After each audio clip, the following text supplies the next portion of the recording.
Bienvenidos de nuevo a Estudios sobre la Neutralidad. Soy Pascal Lotaz y hoy me acompaña nuevamente la profesora Radhika Desai de la Universidad de Manitoba.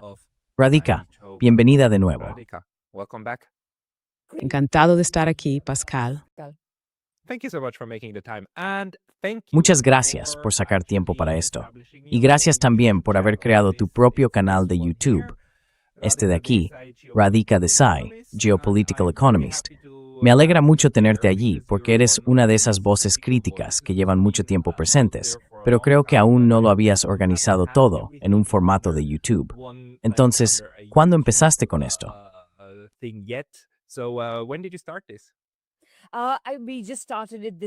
Lo empezamos a principios de este mes y hemos estado avanzando bien con ello, intentando publicar un par de cosas a la semana. Y por supuesto, también están en marcha colaboraciones como esta y muchas otras, además de los cortos y demás. Es fantástico. Y ya has tenido invitados maravillosos. Quiero decir, has tenido a Syed Marandi en tu programa, a Michael Hudson. Así que sí, ahora entrevistas a estos invitados y además ofreces tu propio análisis. ¿En qué se va a centrar tu canal de ahora en adelante?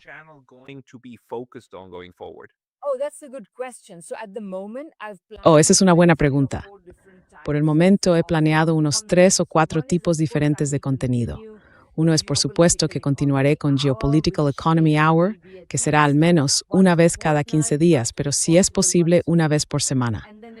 Luego se intercalará con Geopolitical Economy Interviews, donde simplemente hablo con alguien que me resulta interesante, mientras que Geopolitical Economy Hour es más bien una entrevista conversacional entre otra persona y yo sobre temas más amplios. Así que habrá Geopolitical Economy Interviews y además hago breves explicaciones. Solo he hecho una hasta ahora, pero estoy a punto de hacer otra llamada. ¿Qué pasó con la doctrina Monroe?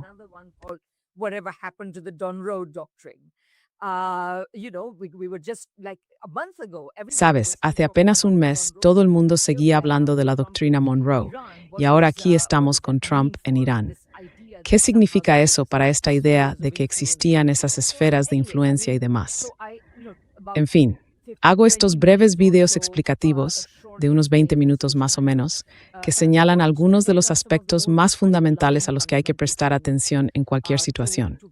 Hice uno sobre Irán, haré este a continuación y luego, sí, it's what I would assume pasta. Muy interesantes que podemos extraer de nuestros videos.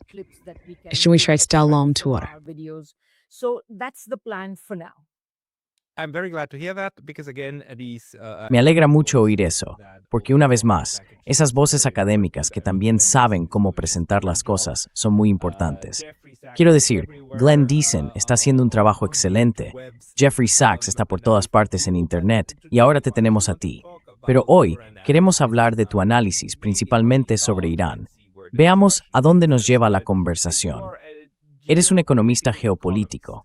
Así que, ¿cómo ve tu economía geopolítica lo que, ya en la tercera semana, está convirtiéndose en algo peor que Vietnam para Estados Unidos?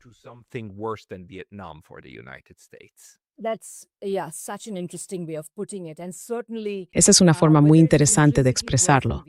Y desde luego, tanto si es intrínsecamente peor que Vietnam, como si no, dado el estado mucho más debilitado de Estados Unidos, sus efectos serán sin duda peores que los de Vietnam. Y por cierto, debería añadir que hace unos 20 años, Giovanni Arrighi, el muy famoso analista de los sistemas mundo que escribió análisis muy interesantes sobre el sistema internacional, señaló en aquel momento, cuando Estados Unidos estaba en el atolladero iraquí, pero la crisis financiera aún no había ocurrido, que la derrota en Irak era inminente. Y en muchos sentidos dijo sería peor que Vietnam, porque al menos en Vietnam los estadounidenses podían consolarse diciendo que no estaban luchando contra una nación de campesinos.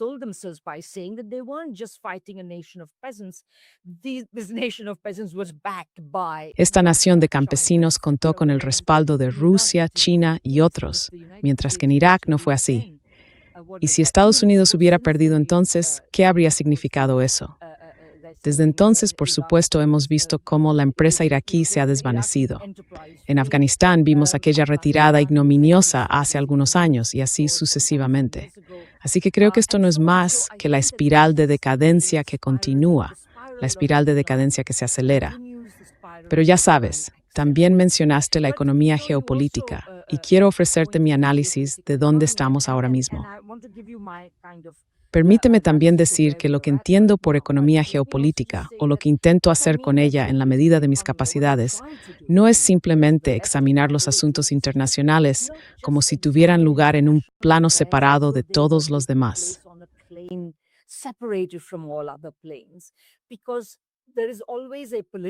Porque siempre existe una economía política en cada país del mundo y luego la economía geopolítica de cómo interactúan, y ambas no pueden separarse. Así que déjame ver qué opinas del análisis que estoy a punto de presentar.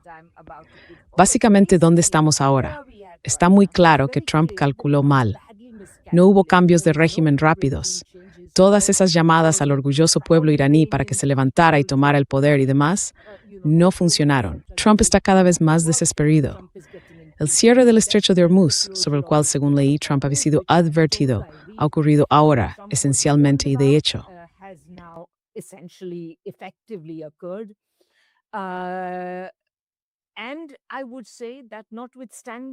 Y yo diría que, a pesar de los superbeneficios que algunos amigos de Trump, las grandes petroleras, los extractores de petróleo de esquisto obtendrán, y que en general las grandes petroleras estadounidenses sacarán de todo esto, porque ya sabes, sus costes no han aumentado y Estados Unidos no importa mucho petróleo, podrán subir los precios en el país hasta los niveles mundiales, lo que les permitirá obtener superbeneficios. A pesar de estos superbeneficios, el cierre del estrecho de Hormuz afectará negativamente a la economía estadounidense, simplemente por provocar inflación. Y si esta inflación desencadena la reacción típica de las autoridades monetarias del mundo occidental hoy en día, que es subir los tipos de interés, eso podría muy bien generar una recesión.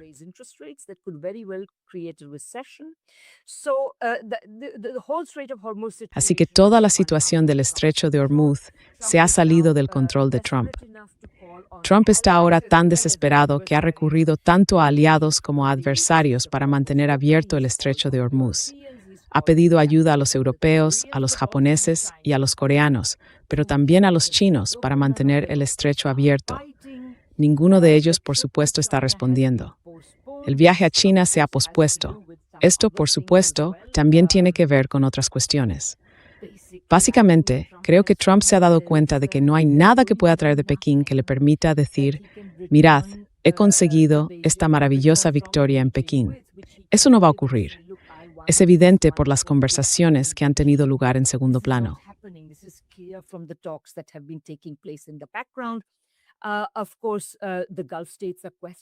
Por supuesto, los estados del Golfo están cuestionando la sensatez de su dependencia de Estados Unidos. ¿Qué ocurrirá a continuación? Y los daños en Israel son considerables, aunque, por supuesto, en gran parte no se han hecho públicos. Así que esa es la situación general en la que nos encontramos. ¿Qué pienso al respecto? Hay muchos elementos en juego, pero permíteme señalar solo 2 o 3 puntos. El primero es que el mero hecho de que esta empresa, y por cierto, se trata de una empresa muy seria, Estados Unidos, los sucesivos gobiernos estadounidenses, llevan mucho tiempo deseando atacar a Irán, pero no lo han hecho, y con buenas razones.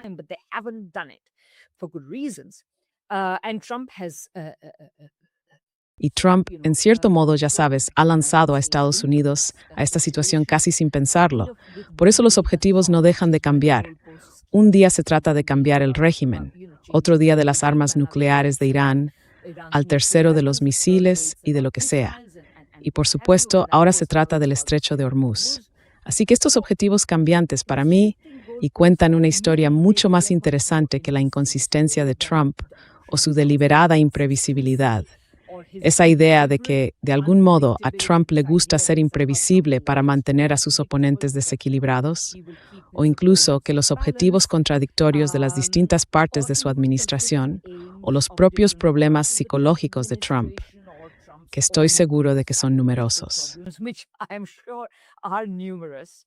So it's not about this Trump.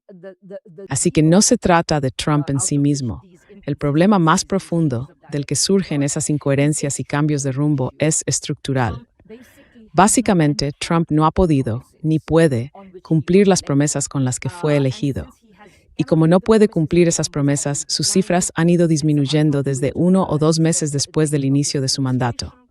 Desde finales del año pasado, ha estado buscando algún tipo de éxito espectacular que impulse sus cifras, por lo que vimos todas esas maniobras en torno a Venezuela, Groenlandia, lo que ocurrió en Davos y Múnich, y así sucesivamente.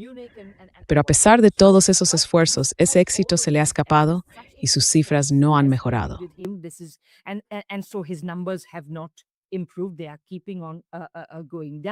Siguen cayendo y ese éxito seguirá escapándosele. Por cierto, Venezuela no fue un éxito. Podemos hablar de eso más tarde si quieres. No importa lo que apueste en este proceso, está echando toda la carne en el asador. Está apostando cada vez más en su intento desesperado por alcanzar ese éxito. La razón por la que esto está ocurriendo es que básicamente Trump, en cierto nivel, por supuesto, se presentó como muy diferente de Biden. La principal diferencia radica en lo que prometió para ganar las elecciones. Pero lo que Trump hace realmente en el cargo no es muy distinto de Biden, en el sentido de que ambos sirven a la misma clase dirigente corporativa.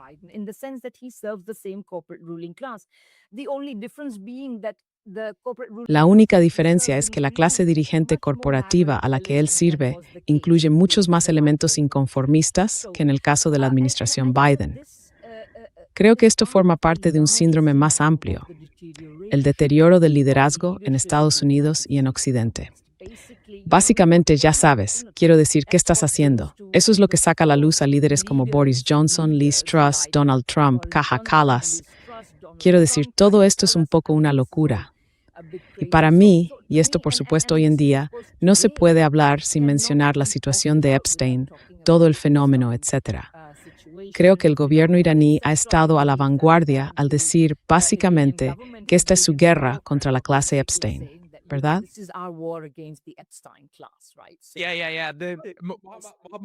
Sí. Mahmoud Marandi usa mucho esa expresión, la clase Epstein, la clase Epstein. Aunque es un término interesante porque básicamente es un sustituto de la clase adinerada, dominante y capitalista, pero con un matiz aún más oscuro, ¿verdad? Una breve pausa. Me banearon recientemente de YouTube y aunque he vuelto, esto podría volver a pasar en cualquier momento. Así que por favor, considera suscribirte no solo aquí, sino también a mi lista de correo en Substack. Es pascalotaz.substack.com. El enlace estará en la descripción de abajo. Y ahora volvamos al video.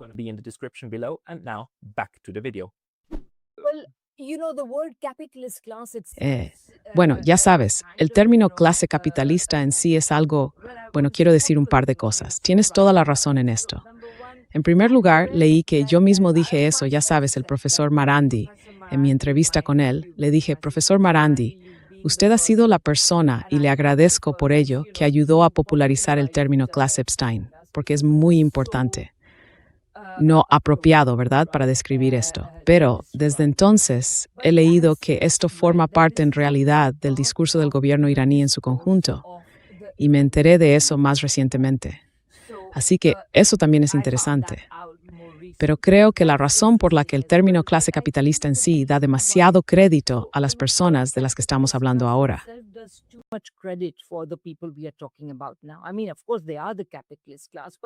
Quiero decir, por supuesto que son la clase capitalista, pero el término clase capitalista evoca, ya sabes, inversión productiva y una especie de sagacidad, una cierta preocupación por la previsibilidad a largo plazo, etcétera, etcétera. Así que en esta situación diría que la clase Epstein es esencialmente una clase altamente financiarizada. Es una clase de extractores, no de creadores. No producen los productos adecuados. Más bien, obtienen sus ingresos a través de la especulación, de la deuda y demás. Se apropian de los ingresos de quienes realmente producen cosas, ya sean hogares, gobiernos o pequeñas empresas. De todas estas fuentes se están apropiando. So from all of these sources, they are appropriating. So, and of course, their venality. Y por supuesto, su venalidad, su depravación, forman parte de esta decadencia de las clases dirigentes en los países occidentales. Creo que esta decadencia no puede entenderse al margen del deterioro de sus economías, de sus sociedades, por así decirlo, porque una vez que se alcanza cierto nivel de desigualdad, es inevitable que surjan disfunciones sociales. Es inevitable que aumenten las tensiones entre distintos grupos, porque, evidentemente, los grupos desfavorecidos acaban soportando de manera desproporcionada el lado más duro de la desigualdad.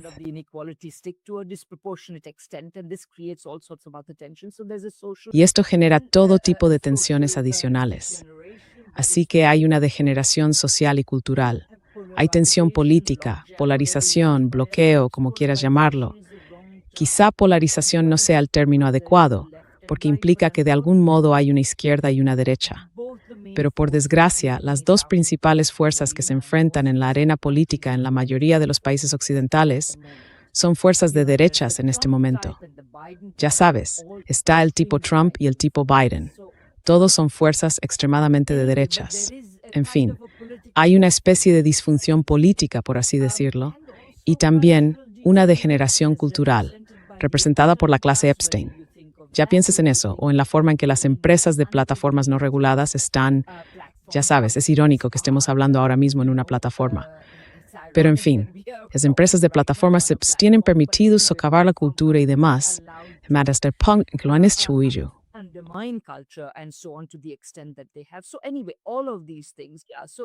En fin, todas estas cosas. La cuestión de Epstein es muy interesante. Pero para terminar esta idea, mi principal conclusión sobre dónde estamos es que Trump, como necesita lograr algún tipo de éxito espectacular para reforzar sus posibilidades de reelección, está asumiendo cada vez más riesgos. Ha puesto en juego la salud de la economía mundial, la salud de la economía estadounidense y las alianzas de Estados Unidos. Por supuesto, no tiene manera de reparar ni de conseguir nada que pueda mostrar a los trabajadores estadounidenses. Nada de China que pueda presentarles como una victoria. Además, por cierto, está poniendo en peligro el sistema del dólar. Así que ya sabes, está adelantando la posibilidad de la próxima crisis financiera. Hay todas estas cosas diferentes ocurriendo. There are all of these different things that are going on. Isn't it also fascinating just that ¿No resulta también fascinante, en lo que respecta a la clase Epstein, que en realidad representen una especie de clase transatlántica, más unos cuantos oligarcas de otros lugares, que evidentemente intenta extorsionarse mutuamente y hacerse favores entre sí? Pero ya sabes, los nombres que faltan en los archivos de Epstein son los japoneses, los chinos, los iraníes. Aunque estoy seguro de que, si los buscáramos, encontraríamos algo. Pero, el núcleo de lo que está ocurriendo se centra en Norteamérica y Europa. Los noruegos están ahí, los alemanes están ahí, los franceses están ahí. Sí, yo los llamaría la región del Atlántico Norte, así que la región del Atlántico Norte más un par de casos aislados y demás. Pero de algún modo eso produce este resultado.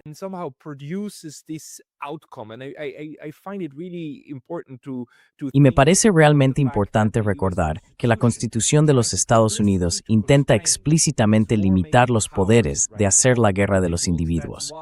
Por eso se le otorga al Congreso, pero el Congreso ha renunciado a su función desde 1945, en ese aspecto, ¿verdad? Y cada presidente estadounidense ha hecho exactamente eso. Se inventan alguna razón, luego crean los hechos, y después el Congreso lo aprueba sin más. Y se llaman a sí mismos un parlamento. Quiero decir, no, ellos. En fin. Así que esto sigue ocurriendo. Y este tipo de despliegue del poder estadounidense ha sido posible. Pero ahora, por segunda vez consecutiva, una disputa muy seria se está topando con un muro. Y ese muro, de hecho, está devolviendo el golpe. El primero fueron los rusos, con la guerra por poderes. Y sabemos que fue una guerra por poderes.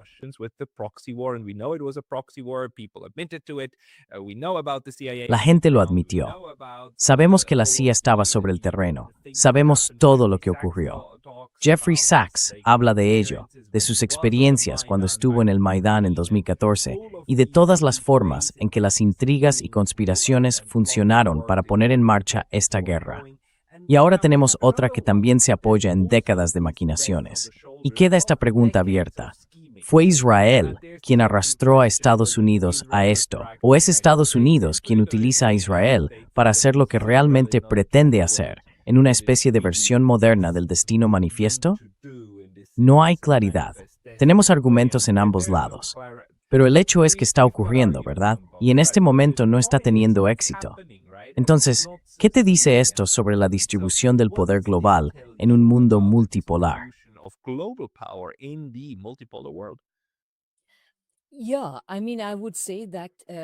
Sí, quiero decir, yo diría que estamos realmente ante las etapas avanzadas de un proceso que ha sido evidente al menos desde comienzos de este siglo, si no un poco antes. Básicamente, en mi análisis, de nuevo, en mi análisis de economía geopolítica, que expuse en mi libro más reciente, Capitalismo, Coronavirus y Guerra, está presente en una forma actualizada. Entonces, ¿cuáles son los principales componentes de este análisis? Esencialmente, el auge de la posguerra, la llamada Edad de Oro, fue el resultado de un tipo de capitalismo profundamente reformado, junto a la existencia del comunismo y los esfuerzos genuinos y razonablemente exitosos de los países del tercer mundo, los países recién independizados, por desarrollarse en aquel momento.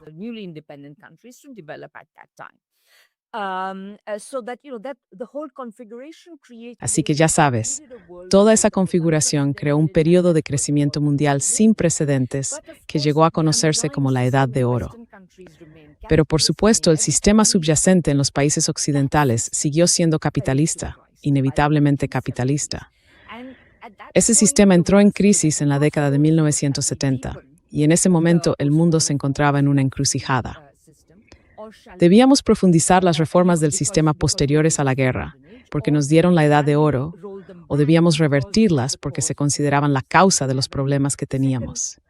El segundo grupo, el neoliberal, ganó. Y desde entonces hemos estado desmantelando esas reformas y cada vez vemos con más claridad qué tipo de capitalismo hemos estado viviendo desde principios del siglo XX.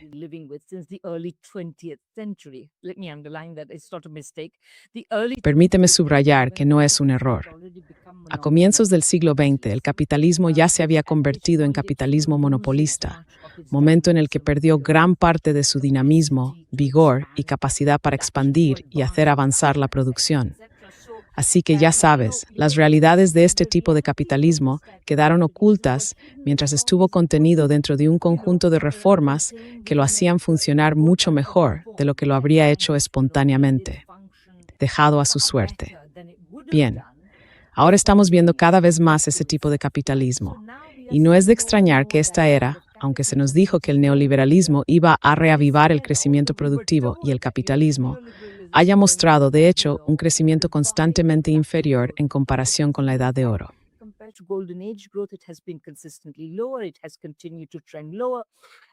Ha seguido una tendencia a la baja. La inversión se mantiene en niveles mínimos y así sucesivamente.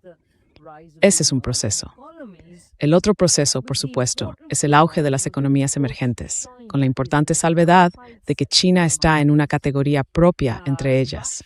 Rusia, en los últimos años, bueno, al menos desde 2014, ha sido arrastrada, le guste o no, en la dirección de China, por lo que también es un ejemplo bastante claro. Pero en muchas de las otras economías emergentes, los países BRICS o como se les quiera llamar, las cosas son un poco más inciertas. Por ejemplo, tomemos el caso de la India. Cuando la India seguía un tipo de neoliberalismo más reformado, creció bastante bien.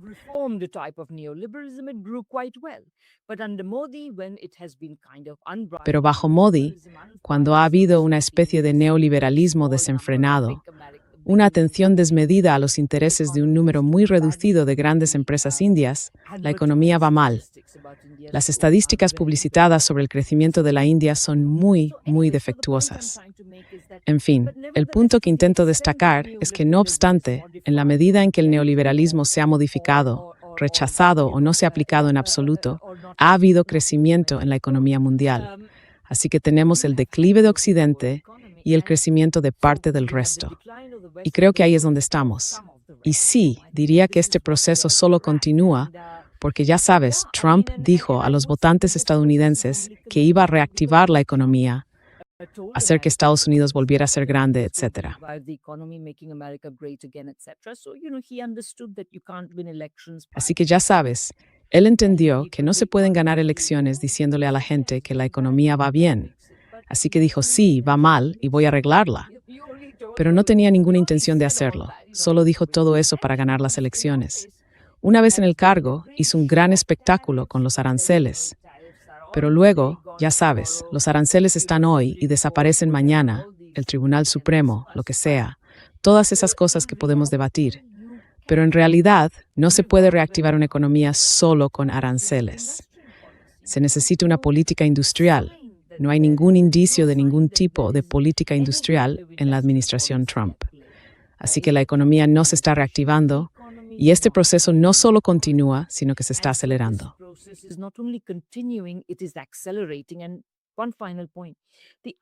Y un último punto, la imprevisibilidad que ha creado la administración Trump va a llevar, en realidad, a una situación en la que el mundo empiece a alejarse de ella. Quiero decir, ahora se ve que los chinos se han esforzado en decirle a Trump, mira, ¿por qué no vienes? ¿Por qué no hablamos? ¿Por qué no vemos si podemos resolver nuestros problemas? Y ahora Trump ha pospuesto esta visita.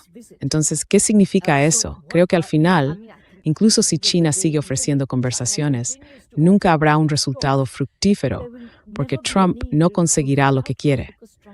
No quiere una economía estadounidense estable y productiva. Solo quiere poder ganar elecciones mientras sirve precisamente a quienes mantienen la economía estadounidense financiarizada, creciendo de forma financiera en lugar de productiva, y en esencia, garantizando su estancamiento productivo.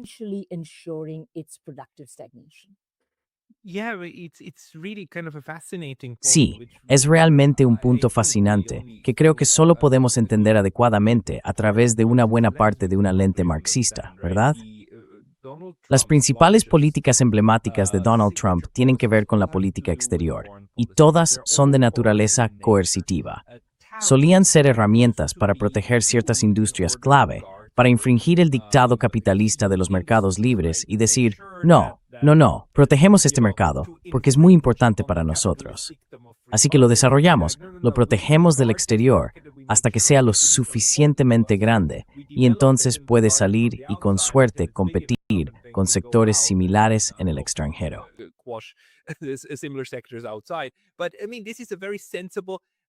Pero quiero decir, esto es muy sensato, en el sentido de que si se piensa desde la perspectiva del bienestar nacional, es un enfoque razonable. Y de hecho, muchos países, Japón, Singapur y otros, hicieron eso para desarrollar a sus campeones. Y a partir de ellos surgieron esas economías de goteo que alimentaron a grandes partes de la población. Y tiene sentido hasta cierto punto. Pero Trump transformó los aranceles en una especie de sanciones ligeras, con la idea de castiguemos a los demás y exprimámoslos. Y eso ocurrió de forma aún más extrema con esas intervenciones. Intervenciones militares directas en Venezuela, el acto de estrangulamiento contra Cuba y, por supuesto, la guerra y con Irán. Así que todas esas son sus grandes señas de identidad. Nizaf Hartstes Polichidnathanaitstein que tienen son. En realidad, ya sabes, el gran y hermoso proyecto de ley, y en su primer mandato, un tipo de alivio muy similar, como alivio fiscal para los ultrarricos. Eso es todo. Aparte de eso, lo más importante fue quizá intentar restringir la inmigración, pero de nuevo, de una manera que perjudica aún más a los pobres y a las personas que ya están en el nivel más bajo. Pero eso es todo. No intenta arreglar la desigualdad inherente al sistema, en absoluto. Hace lo contrario. Y parece que se alimentan mutuamente, ¿no? Esos dos.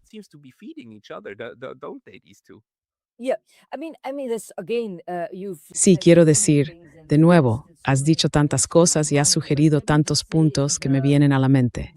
Pero déjame decir que la gran política interna de Trump, por supuesto, es la represión de los migrantes, como bien has señalado. Y por supuesto, eso está generando una pérdida para, bueno, ya sabes, si formas parte del lado productivo de la economía estadounidense, te quedas desesperado ante lo que está haciendo Trump, porque está cortando el suministro de mano de obra esencial. Básicamente, está haciendo que mucha gente se marche, porque ya sabes, ¿por qué se quedarían en una sociedad donde el color de tu piel te señala como alguien que puede ser atacado, encarcelado, lo que sea, en cualquier momento?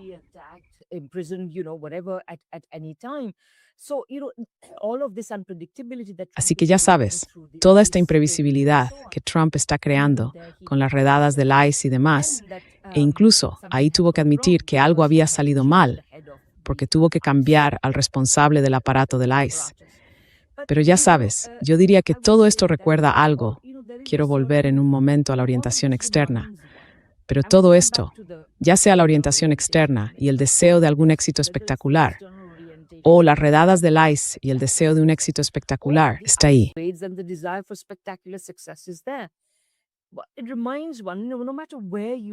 Nos recuerda, independientemente de la postura que uno adopte sobre la cuestión de si Trump es o no fascista, y no quiero entrar ahora en ese debate, que lo que esto muestra, lo que evoca, es la expresión, la estetización de la política como espectáculo, la política como algo de lo que uno es una especie de voyeur, y así sucesivamente. Y creo que esta es una característica del fascismo, por razones muy similares a las que he descrito, que es que los fascistas básicamente toman el poder prometiendo a la clase trabajadora y a los pequeños empresarios todo tipo de cosas que no pueden ni tienen intención de cumplir.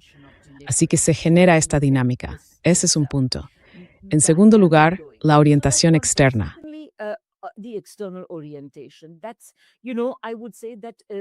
Eso es, ya sabes, yo diría que este asunto de los aranceles se suponía que en cierto nivel tenía que ver con la orientación interna, en el sentido de que debía crear un entorno productivo para la economía estadounidense. No lo ha hecho, por las razones que ya hemos comentado. Pero también había otra cosa, otro elemento en todo esto, que es la idea de que los extranjeros pagarán los impuestos y nosotros tendremos un régimen de bajos impuestos, lo cual es una idea completamente idiota. Pero, ya sabes, en un programa, y si vas a Wikipedia, verás que hasta alrededor de 1910, a comienzos del siglo XX, los aranceles constituían la parte dominante, la mayor parte de los ingresos del gobierno federal estadounidense. Y él sueña con recrear eso.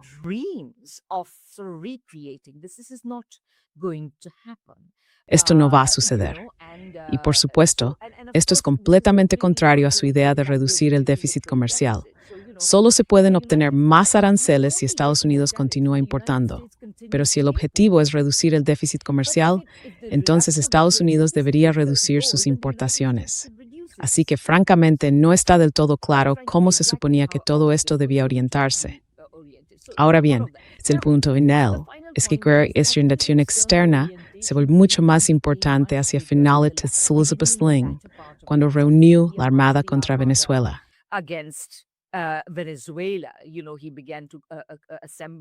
Sabes, empezó a reunir esta Fuerza Armada en el Caribe. Y luego, por supuesto, desde entonces hemos visto, como dije, todo este asunto de Groenlandia y así sucesivamente. Creo que esto se debe a que sabe que nada está funcionando en casa y necesita lograr algún tipo de éxito en política exterior, ya sea tomando Groenlandia o, ya sabes, Venezuela y demás. Y quizá un último punto, mencionaste Israel.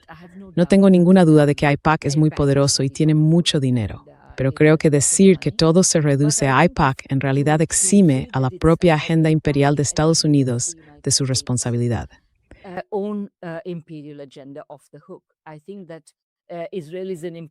Creo que Israel es un accesorio importante dentro del diseño más amplio de un imperialismo estadounidense en decadencia. Pero eso es todo. Y sí, es muy posible que Netanyahu haya embaucado a Trump haciéndole creer que habría un éxito fácil si atacaba a Irán ahora. No hay duda de ello. Pero eso no explica realmente por qué está teniendo lugar esta guerra, en cierto sentido. Creo que las inestabilidades subyacentes del sistema estadounidense en este momento son un indicador más importante, mientras que la instigación de Netanyahu es solo una pequeña pieza en una máquina mucho más grande. One of the things that surprised me most in the last, Sabes, una de las cosas que más me ha sorprendido en los últimos, diría, 2 meses, en mis conversaciones, estaba hablando con un colega de California, un activista, el señor Melo, es que él señalaba que Estados Unidos hoy en día ya no es bueno produciendo estas armas. Decía que no solo carecen de proyectiles y cosas así, lo barato, sino que también carecen de lo caro, incluso del conocimiento necesario para fabricarlo. Y les faltan ingenieros. Incluso Palantir y otras empresas tienen dificultades para atraer gente del resto del sector tecnológico. From the other part of the tech sector and the nuclear physicists that you need in order to produce. Y los físicos nucleares que se necesitan incluso para producir armas nucleares son difíciles de reclutar. Todo el complejo militar industrial siempre lo he visto como ese enorme monstruo que se asegura de alimentarse a sí mismo y mantenerse hiperrentable, parece estar oxidándose por todas partes. Quiero decir, me alegró mucho oír eso. Es como vale, por fin el capitalismo está devorando sus propios medios de producir instrumentos de guerra. Fantástico, pero es sorpresa. Entonces, estamos realmente tan interesados en la misma introducción dentro de una economía capitalista basada en la bucle de rentas. Rent-seeking kind of capital economy. I think, yeah, the short answer is yes. Creo que sí lo estamos. La respuesta breve es sí, y podemos examinar algunos de los mecanismos que hay detrás de ello. Básicamente diría que especialmente con la llegada del neoliberalismo, lo que ha ocurrido es un énfasis cada vez mayor en, ya sabes, cuando existía una forma de capitalismo más regulada, entonces al menos, aunque el complejo militar industrial existía, el presidente Eisenhower advirtió sobre ello y demás. Presumiblemente había algún tipo de supervisión gubernamental sobre lo que se producía, de qué manera y en qué cantidades. Y había una enorme ayuda e implicación del gobierno en la industria armamentística y similares. Y lo que hemos visto desde 1980, desde la era neoliberal, es una desregulación cada vez mayor. Y cuando la producción de defensa no tiene como propósito la defensa del país, sino los beneficios de ciertas corporaciones privadas, las cosas inevitablemente salen mal, y así ha sido. En esencia, la forma en que pienso sobre lo que ha ocurrido con el enorme complejo militar industrial en el que Estados Unidos gasta $1 billón al año y que Donald Trump ahora quiere aumentar a 1,5 billones, es que se trata básicamente de un tipo de comedero en el que los cerdos, es decir, las corporaciones del complejo militar industrial, se alimentan con avidez.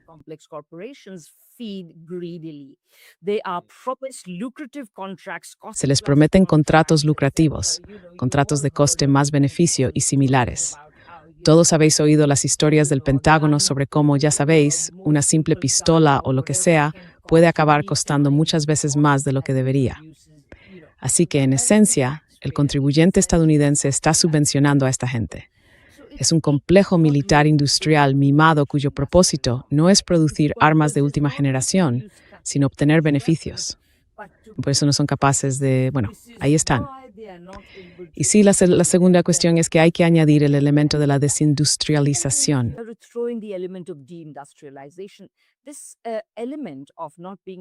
Este problema de no poder producir armas no es nuevo. Recuerdo haber leído un informe en los primeros meses del conflicto en Ucrania, allá por 2022, del Royal United Services Institute británico, que es una especie de grupo de expertos en asuntos militares. Básicamente decían que con la desindustrialización de Occidente, la capacidad de producir armas al ritmo en que serían necesarias en Ucrania, y mucho menos en un conflicto de mayor escala, simplemente no existe. Y diría que en este proceso de desindustrialización, Estados Unidos ha conseguido atraer a los europeos para que se unan a ellos. Y estos también han seguido el mismo camino.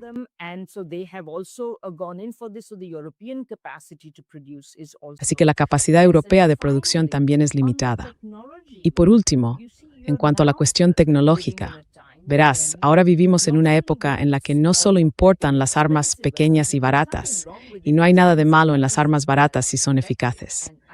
Creo que hemos visto en ambos conflictos, Ucrania e Irán, que lo son. pero creo que los estadounidenses no están interesados en producirlas. Quieren fabricar armas de alto coste, de enormes beneficios y grandes dimensiones, que en realidad no son de mucha utilidad en los tipos de conflictos que tenemos hoy en día.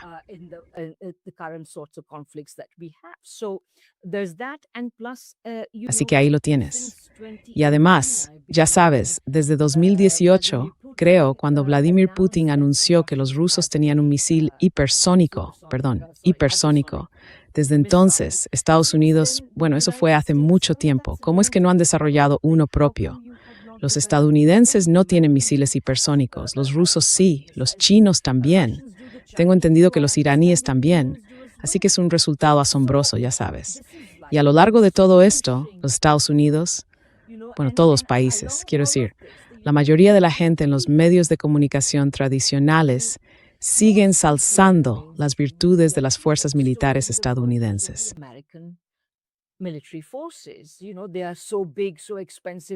Ya sabes, son tan grandes, tan caras, tan poderosas, bla, bla. Lo único realmente grande en ellas es el gasto. No hay nada más que sea especialmente grande, impresionante o grandioso ya. Y por eso, francamente, no hablemos de la Segunda Guerra Mundial. A los estadounidenses les encanta decir la ganamos, no lo hicieron. Desde entonces, los estadounidenses no han ganado ninguna guerra importante, aparte de, ya sabes, invadir pequeños países como Granada y Panamá. Vamos, un par de plumas más en tu sombrero por esas victorias tan insignificantes. Pero no han conseguido ni una sola victoria militar.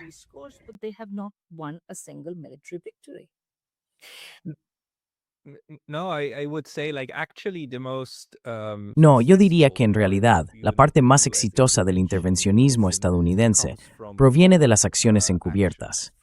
La CIA es una organización sumamente sofisticada que al parecer logró derrocar a bastantes gobiernos y ayudó a Estados Unidos a alcanzar y en cierto modo dominar al menos el hemisferio occidental. Pero sabemos que hay otras partes que también han tenido éxito, la Operación Gladio y demás. Sí, y el resultado de todo eso, por supuesto, es la National Endowment for Democracy y la forma tan afinada en que Estados Unidos ha desarrollado la capacidad de influir en el extranjero, algo de lo que, por cierto, ellos mismos tienen mucho miedo. Por eso, cada vez que se emite algo sobre Donald Trump o similares en Rusia o China, protestan indignados.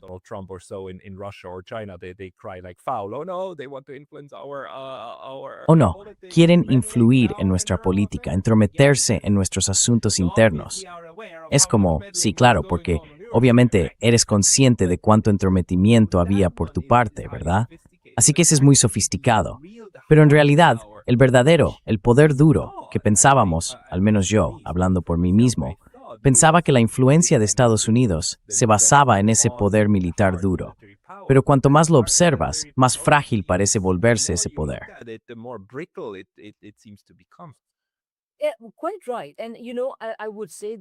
Muy cierto. Y bueno, diría que en muchos aspectos esto, antes que nada me gustaría decir que todo el asunto de la CIA, quiero decir, en última instancia el efecto de todo eso, y luego, más adelante, cuando la CIA empezó a recibir suficientes críticas, especialmente en torno a Chile y todo aquello, lanzaron la Fundación Nacional para la Democracia, que lleva a cabo operaciones de cambio de régimen de forma más abierta e intenta, por así decirlo, utilizar a sumar gente que en el país en otros países.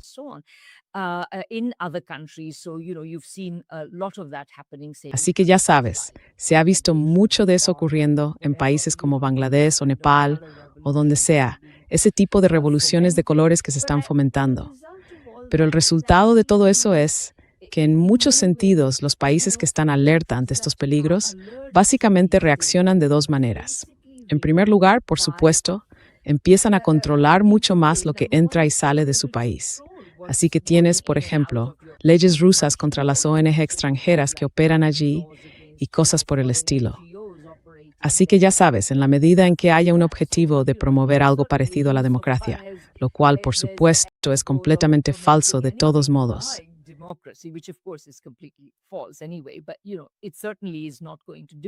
Pero ya sabes, ciertamente no va a hacer eso. Va a crear más y más controles y cosas por el estilo. Además, en el caso de Irán, Lo que se ha visto es que el gobierno se ha preparado precisamente para el tipo de descabezamiento que ya ha sufrido y para resistirlo. Y creo que eso va a ser, ya sabes, quiero decir, al final del día, asesinar a líderes políticos en otros lugares no te va a aportar nada. Tampoco el secuestro o asesinato de líderes políticos ha aportado por ahora nada a Estados Unidos.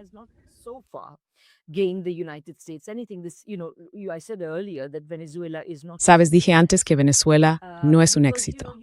Porque ya sabes, solo puedes considerarlo un éxito si piensas que Delcy Rodríguez está ahí cumpliendo las órdenes de Estados Unidos, que fue puesta allí por Estados Unidos. Pero no es así. Delcy Rodríguez, básicamente como vicepresidenta, ha asumido las funciones del presidente en un contexto constitucionalmente definido en el que el presidente no puede ejercer sus deberes. Así que ha obtenido este cargo mediante un proceso constitucional totalmente normal. La idea de que, ya sabes, Estados Unidos y sus grandes petroleras van a hacerse con el petróleo venezolano. Las grandes petroleras ya le han dicho a Donald Trump que Venezuela no es una inversión viable a menos que él les proporcione, ya sabes, cientos de miles de millones de dólares en subsidios. Así que eso no va a ocurrir. Quiero decir, y algunos operadores oportunistas irán y harán lo que puedan en Venezuela. Pero más allá de eso, no hay mucho más.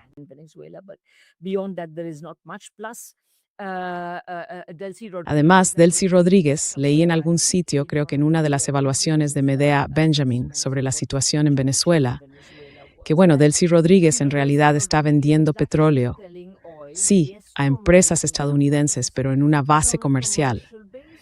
Y el hecho de que esté vendiendo a empresas estadounidenses no debería sorprender, porque las refinerías de Estados Unidos, especialmente en la parte suroeste del país, se construyeron precisamente para procesar el petróleo venezolano, incluso antes de la época de Chávez y la revolución bolivariana y todo eso.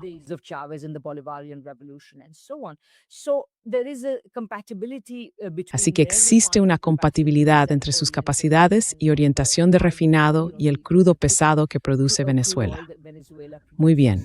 Y por último, este punto de que de algún modo Delcy Rodríguez tiene esta espada de Damocles colgando sobre ella, que si no siguiera las órdenes de la administración Trump, de alguna manera esta le impondría un destino peor que el de Maduro y así sucesivamente.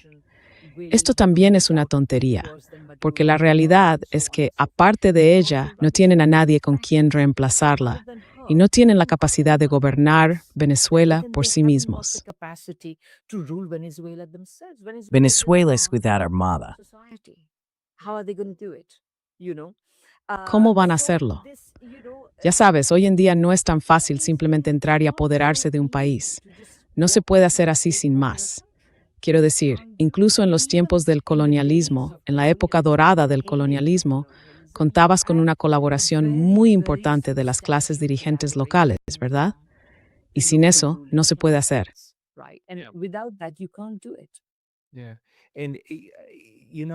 Sí, y sabes, me parece que Estados Unidos y Europa, por un lado, todavía tienen partes de su mente ancladas en el colonialismo clásico. Es decir, entramos, les decimos lo que tienen que hacer, y si no les gusta, los matamos, porque así son las cosas. Y en parte es eso. La otra parte es este tipo de momento unipolar, en el que en realidad la Unión Soviética no se desintegró, porque Estados Unidos quisiera que se desintegrara. Se desintegró por otras razones. George Bush padre fue célebremente en 1991 a la Rada en Ucrania, diciéndoles en agosto, por favor, no declaréis vuestra separación, permaneced unidos, mantengamos la Unión Soviética intacta, porque es demasiado peligroso, muchas partes con armas nucleares y demás. Todo el mundo temía eso. La Unión Soviética se desintegró a pesar de que Estados Unidos quería que permaneciera unida. Pero luego el acusamiento de decir, quizá podamos hacer. Luego vino todo el asunto de Yugoslavia y la desintegración intencionada desde el Kremlin. Después vino la guerra de Irak, ¿verdad? Luego las intervenciones en Libia y Siria, y así sucesivamente, que fueron tipos muy clásicos de herramientas de proyección de poder militar. Pero parece que esta herramienta ahora vuelve a estrellarse contra un muro. Y parece que este cambio que está llegando de nuevo Ese del que todos sentimos y hablamos antes del programa, ¿verdad? Nos está haciendo pasar por una especie de cambio al estilo de 1989. Simplemente no vemos con exactitud hacia dónde se dirige.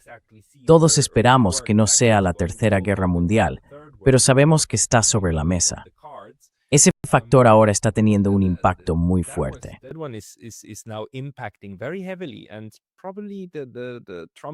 Y probablemente la administración Trump, ¿crees que tienen una corazonada sobre esto y por eso están actuando con tanta agresividad? ¿O es que, cómo interpretas este momento concreto, verdad, en el que la violencia parece ya no lograr sus objetivos? Porque, de nuevo, sí, como dijiste, Irán eliminó esta herramienta, ¿no? El ataque de decapitación. Sí, claro, los decapitadores. Seguimos adelante. Bien, volvamos a ello. Seguimos adelante. Así que parece que esto, junto con los rusos, bloqueando nuestro petróleo, haciendo de todo, librando una guerra por poderes, no vamos a ceder, no vais a conseguir esto, supone un cambio bastante brutal, diría yo, para todo Occidente político, como diría Richard Sakwa. Yeah, exactly. Sí, exactamente. Bueno, un par de puntos diferentes. En primer lugar, no me refiero a definitivamente. Sí, estamos viviendo un momento de inflexión muy importante. Tienes toda la razón. Se puede comparar con 1989, pero más interesante aún, la gente lo ha comparado con el estallido de la Primera Guerra Mundial. Los chinos hablan de cambios no vistos en un siglo y cosas por el estilo. Así que ya sabes, definitivamente creo que estamos en un momento de ese tipo. En segundo lugar, diría que la administración Trump no está actuando de forma agresiva porque de algún modo perciban que este sea el caso.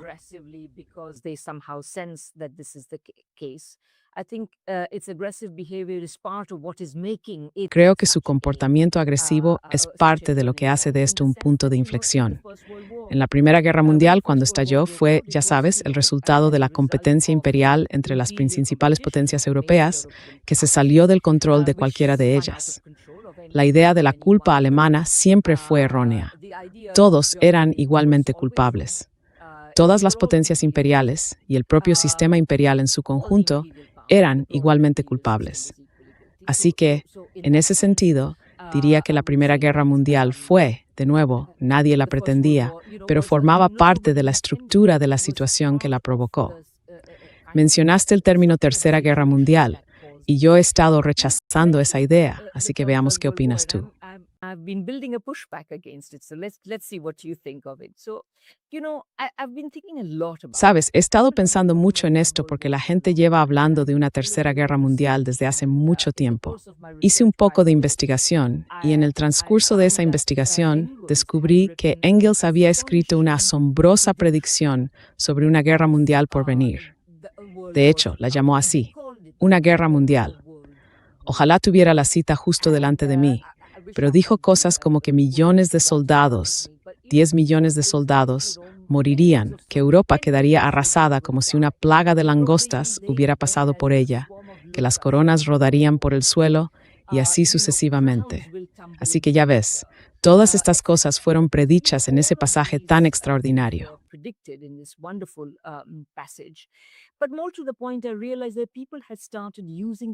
Pero, yendo al grano, me di cuenta de que la gente había empezado a usar el término guerra mundial a finales del siglo XIX. Diría que formaba parte de la conciencia sobre el potencial destructivo de la competencia imperial, la posibilidad de que desembocara en una guerra. ¿Y por qué la llamaron guerra mundial? Bueno, eso es muy importante. La llamaron guerra mundial porque en aquel momento, como señaló Lenin en su famoso panfleto, el imperialismo, fase superior del capitalismo, las potencias europeas ya se habían repartido el mundo entre ellas. Así que si entraban en guerra unas con otras, por implicación, todo el mundo entraría en guerra. Eso ya no es así, y debemos reflexionar sobre las implicaciones de ello.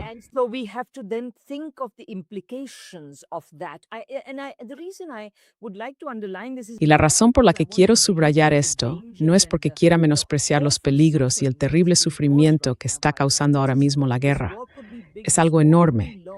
Esta guerra podría ser grande, esta guerra podría ser larga. La verdadera pregunta es, ¿estará implicado todo el mundo en ella? Y yo diría que ya no estamos en ese punto. ¿Por qué? Porque el imperialismo ha decaído desde entonces.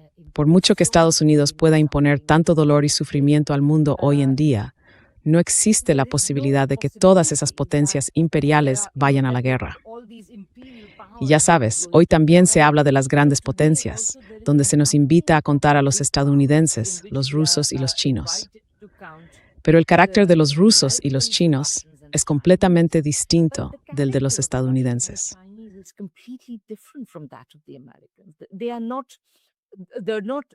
No son el tipo de, no son sociedades capitalistas. China no es capitalista. Rusia es en cierto modo capitalista, pero con una herencia muy diferente, una orientación muy distinta en política exterior. Y diría que, en muchos aspectos, en la medida en que el legado de la política exterior de la Unión Soviética sigue formando parte del pensamiento de las clases dirigentes rusas actuales, no serían expansionistas del mismo modo que lo fueron las potencias europeas. Así que ya sabes, su actitud es básicamente defensiva. Y si dudas de esto, basta con comparar un mapa de las bases militares estadounidenses en todo el mundo con los mapas de las bases rusas y chinas. No hay comparación.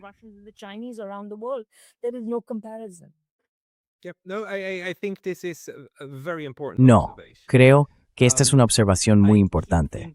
Sigo pensando que los términos guerra mundial, las guerras mundiales, la primera y la segunda, en realidad no son descripciones muy acertadas, porque también te dan la ilusión no solo de que el mundo estaba en guerra, sino de que era un solo mundo. Y no lo era. Fue una amalgama de diferentes guerras que comenzaron en distintos momentos, con distintas velocidades y por diferentes razones. Los japoneses solo atacaron Pearl Harbor en el 41, en un momento en que el 39 ya quedaba, digamos, 2 años atrás.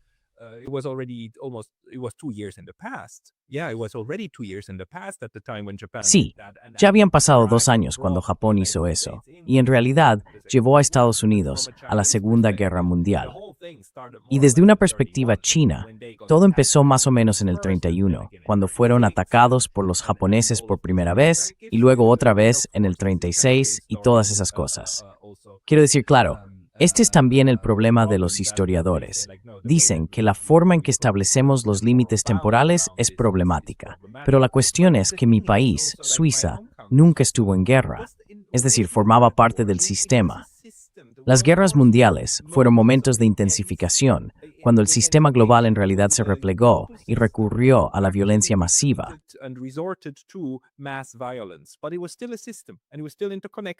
Pero seguía siendo un sistema, seguía estando interconectado y seguía funcionando quiero decir, todos intentaban interpretar lo que los demás estaban haciendo y nosotros seguíamos intentando comerciar.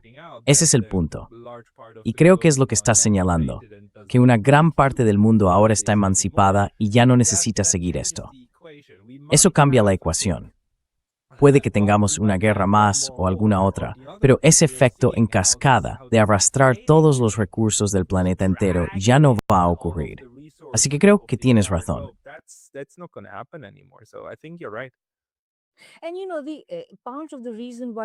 Y sabes, parte de la razón por la que ocurrieron esas guerras es porque la gente aún salía de una época en la que las potencias europeas podían dominar fácilmente a poblaciones no europeas cuya fuerza armada era muy baja. Hoy en día es imposible pensar en ir a la guerra de esa manera. Por ejemplo, la cuestión ahora es si Trump está tan desesperado por un cambio de régimen en Irán que desplegaría tropas terrestres. Lo dudo. E incluso si lo hiciera, la mayoría de las potencias europeas no van a ayudar en eso.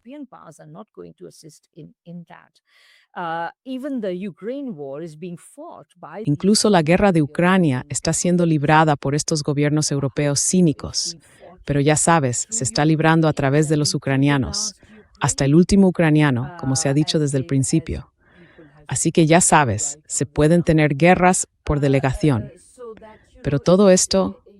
Y a veces bromeo diciendo que vivimos en una época en la que los padres no dejan que sus hijos vayan solos al colegio.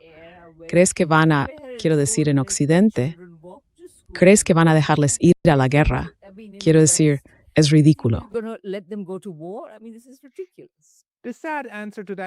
La triste respuesta a esa pregunta es sí, porque la guerra puede venderse, y la guerra también es una enfermedad de la mente. Y una vez que se llega a ese punto, básicamente se alcanza un momento en el que las madres dirán, llevaos a mis hijos, por favor, porque esto es por el pueblo. In a defensive war, yes. En una guerra defensiva, sí, diría que eso puede ocurrir, pero en una guerra ofensiva e imperialista, lo dudo. Aunque diré una cosa, pensé que ibas a plantear una objeción diferente a mi argumento, que de hecho se me ocurrió incluso mientras hablaba. En un ejército profesional, cuando no hay reclutamiento obligatorio, lo que suele ocurrir es que las personas de clases más bajas acaban alistándose, porque ven entrar en el ejército como un paso adelante en la vida, aunque conlleve el peligro de perder la vida, limitaciones y demás. Por lo general, el personal de los ejércitos siempre ha procedido de las clases sociales menos favorecidas, de las regiones menos prósperas, y así en cualquier país.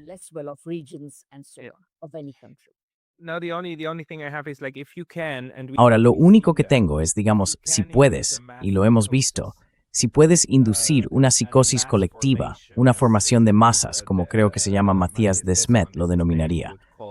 Si haces eso, entonces la gente se vuelve dispuesta a sacrificarse a sí misma y a los demás, incluso con fines agresivos, porque lo hacen bajo un marco defensivo. Es como, necesitamos hacer esto para salvar el mundo.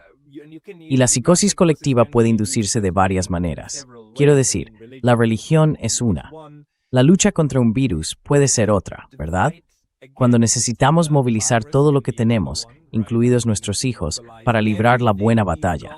Así que, por suerte, en este momento no lo veo. Quiero decir, quizá en Europa, los alemanes parecen estar en camino de decir algo como, mira, tenemos que ir a luchar contra los rusos, ahora tenemos que hacerlo nosotros mismos. Parecen estarse metiendo en esa mentalidad.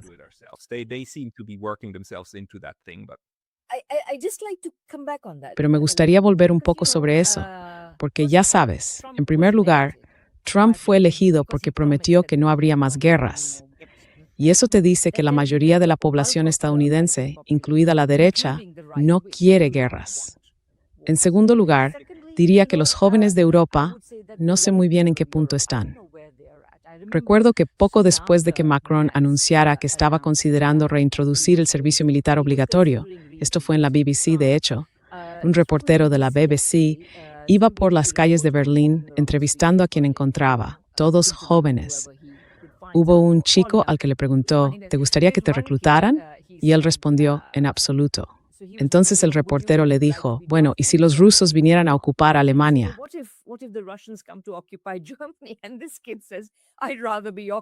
Y este chico dice, prefiero estar ocupado que muerto. Exactamente. Me pareció una cosa muy sensata que decir, porque por supuesto creo que en cierto nivel las poblaciones de Europa y de Estados Unidos, las poblaciones de la región atlántica, al final del día reconocen que todas estas son guerras de intento de imperialismo. Ya sabes, la gente puede decir proyección de poder o lo que sea, pero ¿qué es la proyección de poder cuando se hace en casa? Es imperialismo y no están dispuestos a luchar por ello. Ya sabes.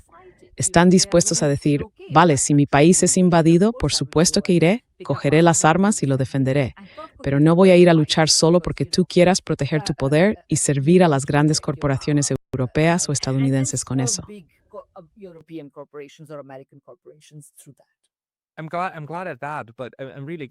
Me alegra eso, pero me alegra aún más este tipo de declaraciones. Europa se encuentra en un momento mucho más militarista en cuanto a su mentalidad. Espero que salgan de ello, pero también podrían girar en la dirección contraria.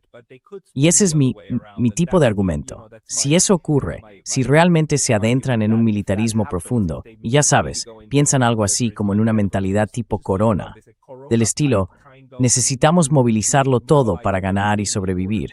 Entonces, la única manera es marchar hacia Moscú. Ya lo hicieron. Los europeos lo han hecho varias veces.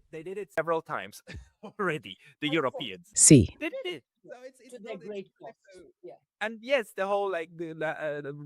Y sí, que toda la clase rica reclute a las clases bajas para luchar en una guerra es una cosa, pero otra muy distinta es lograr que estén dispuestas a hacerlo. El sistema estadounidense en realidad no produce eso. No lo hemos visto, creo. Sí, bien, Radhika. Este ha sido un panorama muy interesante. Y solo quiero recordar a todo el mundo que se puede encontrar tu canal aquí. Quiero decir, todos, si habéis escuchado esta entrevista hasta ahora, deberíais pasar inmediatamente al canal de Radhika Desai. Podéis encontrarlo en youtube.com/Radhika Desai. Se llama Radhika Desai, Geopolitical Economist. Así también se puede encontrar en Google. Radhika, ¿hay algún otro lugar donde la gente puede encontrarte o algo que te gustaría añadir en este momento? Sure. I mean, no, I just. Claro, quiero decir no, solo que espero que ya sabes lo que estás diciendo. Creo que los gobiernos europeos están intentando claramente avivar la histeria bélica. Y podemos hablar de la economía política y geopolítica de eso en otro momento. Pero me pregunto cuánto están luchando las personas comunes. Aunque ya sabes, estoy de acuerdo en que es un peligro. Desde luego se ve mucho de esto y la gente lo comenta cada vez más. ¿Dónde encontrarme? Sí, el canal es una opción. En segundo lugar, radhikadesai.com, esa es mi página web. También tengo un Substack, así que si quieres unirte y suscribirte, sería estupendo. Y también estoy en Patreon, así que puedes encontrarme allí. Facebook, Twitter, por supuesto. Así que, con suerte, sí, la gente se interesará. Suscríbete al canal de YouTube de Radhika Desai. Muchas gracias por tu tiempo hoy. Muchas gracias, Pascal.